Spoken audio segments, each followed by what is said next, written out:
नरेंद्र मोदी जी के सपनों का भारत निर्माण करने के लिए और मध्य प्रदेश की धरती पर हमारे मुख्यमंत्री आदरणीय शिवराज सिंह जी चौहान के संकल्प को पूरा करने के लिए आज का शुभ गणेश हो रहा है। सीएम राइज स्कूल की शुरुआत होने के साथ ही मध्य प्रदेश के शिक्षा व्यवस्था में नई क्रांति आएगी और नया इतिहास रचने के लिए मील का पत्थर भी रख दिया गया है। इंदौर से मिथिलेश गुप्ता के साथ टीम न्यूज स्टेट।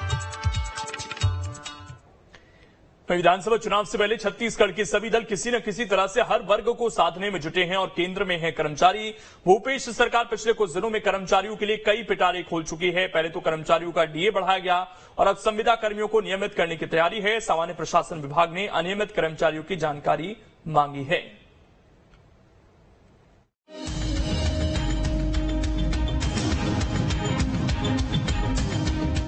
छत्तीसगढ़ में 2023 में विधानसभा चुनाव होने हैं।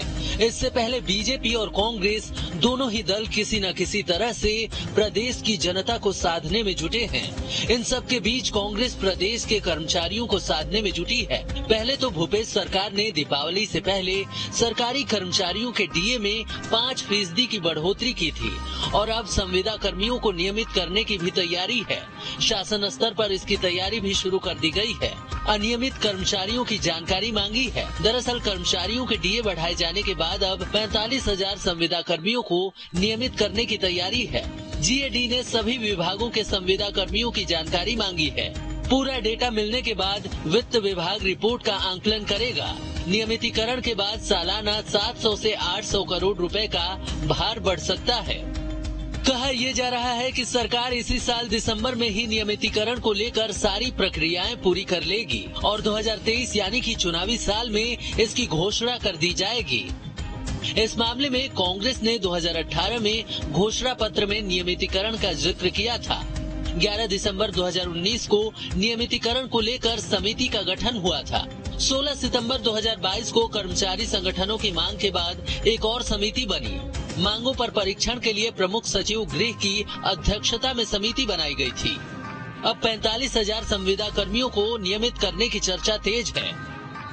कुल मिलाकर यही कहा जा सकता है कि आदिवासी, किसान, महिला और युवाओं के साथ साथ कांग्रेस कर्मचारी वर्ग को भी साधने की तैयारी में है और शायद यही वजह है कि पहले कर्मचारियों के डीए में बढ़ोतरी की गई और अब संविदा कर्मियों की नियमितीकरण की बात चल रही है। Team news state. वहीं छत्तीसगढ़ में मुख्यमंत्री भूपेश बघेल ने मुख्यमंत्री घोषणा पोर्टल का शुभारंभ किया है। इसमें प्रदेश भर में मुख्यमंत्री की कई घोषणाओं की निगरानी की जा सकेगी। इस पोर्टल के जरिए लोग जान सकेंगे कि मुख्यमंत्री ने उनके जिले, गांव या क्षेत्र के लिए जो घोषणाएं की हैं उस पर प्रशासन ने कितना अमल किया है।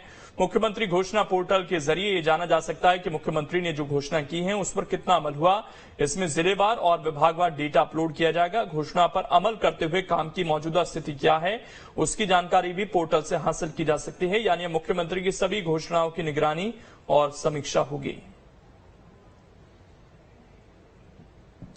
तो एक अच्छी शुरुआत है और इससे जो घोषणाएं हो रही हैं मुख्यमंत्री की तरफ से उनकी एक तरीके से मॉनिटरिंग हो सकेगी कि ठीक तरीके से उन पर आगे काम हुआ है या नहीं। अगर कोई काम अटका हुआ है तो उसको लेकर भी जानकारी यहां पर रहेगी।